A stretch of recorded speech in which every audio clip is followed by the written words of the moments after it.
5, vem, Luquinha. Caralho, só gosto comigo. Anos antes de qualquer time de futebol da capital chegar à elite, Florianópolis já tinha uma equipe campeã nacional. Vai pro chão! Vai pro chão, não atrai, não atrai! Fica na bola, vai, Luquinha.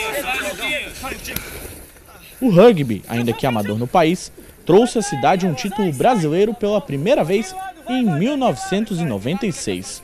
Mais 2 títulos vieram em 2000 e 2005.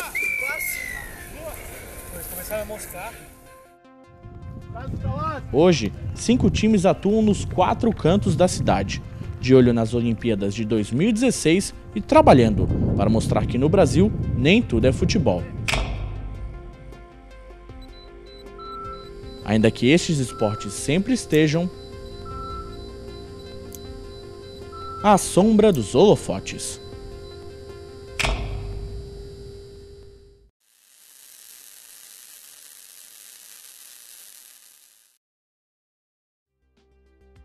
Florianópolis, Santa Catarina. De norte a sul ou de leste a oeste, é possível encontrar rugby, tanto na ilha quanto no continente. No bairro do Itacurubi, como também na Tapera, treinam os times masculino e feminino do Desterro. Já em Coqueiros, são os times do Goitacá e Galo Branco que se reúnem para a prática. A Vargem Grande e os Ingleses são os bairros onde os meninos e meninas do Costão Norte jogam rugby. E a Lagoa da Conceição se tornou local para os treinamentos do Joaca.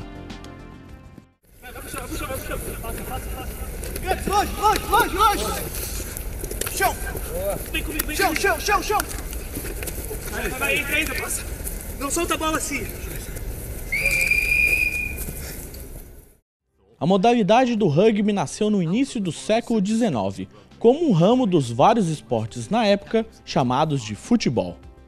Durante a década de 1830, a escola da cidade de rugby, na Inglaterra, se destacou por jogar uma modalidade em que o atleta carregava a bola nas mãos para marcar pontos. O esporte ganhou o mundo, se espalhando especialmente pelas colônias inglesas. No Brasil, há relatos da prática desde 1875. Depois de se fortalecer em São Paulo e Rio de Janeiro, a modalidade expandiu pelo país, incluindo em Santa Catarina. Na capital, o primeiro dos times a nascer foi o Desterro, em 1994. A equipe do Goitacá veio em 2002, seguido de Joaca em 2008 e Costão Norte em 2009. A equipe do Galo Branco, vinculada ao UDESC, retomou as atividades neste ano e é o 5º time da cidade. Mas seja nos anos 90 ou nos dias atuais, as dificuldades seguem sempre as mesmas. Eu diria que as dificuldades foram idênticas, tanto na época da criação do Desterro, como depois com o Joaca, foram praticamente idênticos vamos dizer, as entraves para se poder andar adiante com isto, de conseguir que a coisa se desenvolvesse. Basicamente é a falta de apoio. Nós tentámos algumas vezes com alguns projetos, aí, com algumas entidades que fomentam essa, ajudam, né? A gente vê projetos sendo apoiados, a gente tentou com essas entidades e até ao momento não conseguimos que a coisa realmente vingasse. Falta apoio.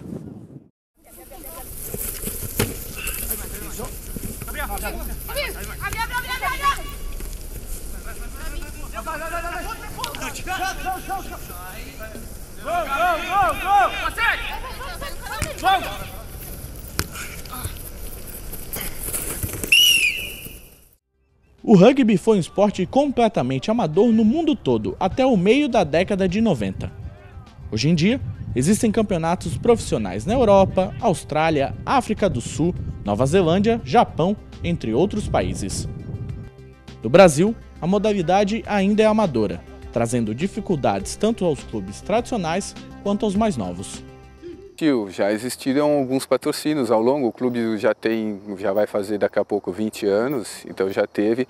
Nós estamos num momento agora em que as parcerias são pequenas, que inclusive tem algumas que estão se desfazendo, Mas patrocínio em si, assim, que venha uma empresa e coloque dinheiro no clube, assim, que vamos supor que pagaria o aluguel do campo, a gente não tem isso, né? A gente está direto procurando tal, muitas vezes recebendo não, né? Porque a grande dificuldade é que o rugby ele não sai muito na mídia, entendeu? Então, agora a seleção brasileira está começando a sair mais na televisão, estão passando os jogos, a seleção tá uma seleção boa, então está fazendo um papel bonito e está estimulando o esporte. O esporte sim está numa fase boa, está crescendo bastante, mas ainda não está profissionalizando, aí é tudo amador mesmo. Nos últimos anos, a Confederação Brasileira de Rugby tem conseguido diversos patrocínios, que estão custeando a seleção nacional e também o campeonato da primeira divisão, chamado de Super 10. Contudo, nenhum time da capital possui sede própria nem campo, treinando em lugares alugados ou emprestados. A CBRU hoje ela banca muita coisa, né? Então a gente não pode reclamar muito, porque os campeonatos estão cada ano melhor, sendo televisionado. Então a CBRU está criando uma estrutura boa, sim, da CBRU. O Desterro, por exemplo, a estrutura é bem precária. A gente não tem um local nosso para treinar, que a gente aluga, material também, né? A gente tem valor humano, isso tem bastante. Interno é meu! Boa! Break! Oi!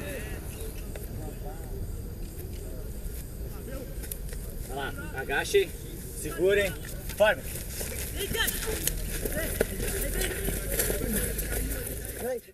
Dos 5 times da cidade, o Desterro é o que tem conseguido mais sucesso. Do Super 10 desde 1996, ganhou os títulos no ano da estreia, em 2000 e 2005, além de um vice-campeonato em 2010. Mas não só no masculino que o sucesso está sendo alcançado. No time feminino, a equipe é a atual campeã brasileira da modalidade Sevens e tem diversas jogadoras na seleção. Então a gente tem a categoria adulto, tem a categoria feminino e tem a categoria juvenil. Estamos tentando agora montar uma categoria de menores de 15 anos, que seria o infantil. A gente sempre lida com elas como uma categoria. Elas jogam Seven, mas é apenas o número de jogadores diferente, né? Claro, o treino é diferente, o jogo vai ser um pouco diferente, mas elas lidam como uma categoria do clube igual às outras. O Desterro, ele teve o rugby feminino, ele sim é muito novo. Ele, no Brasil, eu cheguei em 98, peguei o time devia ter uns 3 anos, mais ou menos, o feminino, mas ele surgiu quase que junto com o Desterro mesmo, uns 2 ou 3 anos de diferença, só que o que acontece é que ele surgiu no começo do rugby feminino no Brasil. E esse aqui é o diferencial. Então o Desterro, na verdade, ele não é uma referência só de Santa Catarina. Eu não vou estar mentindo dizendo que ele é uma referência no Brasil.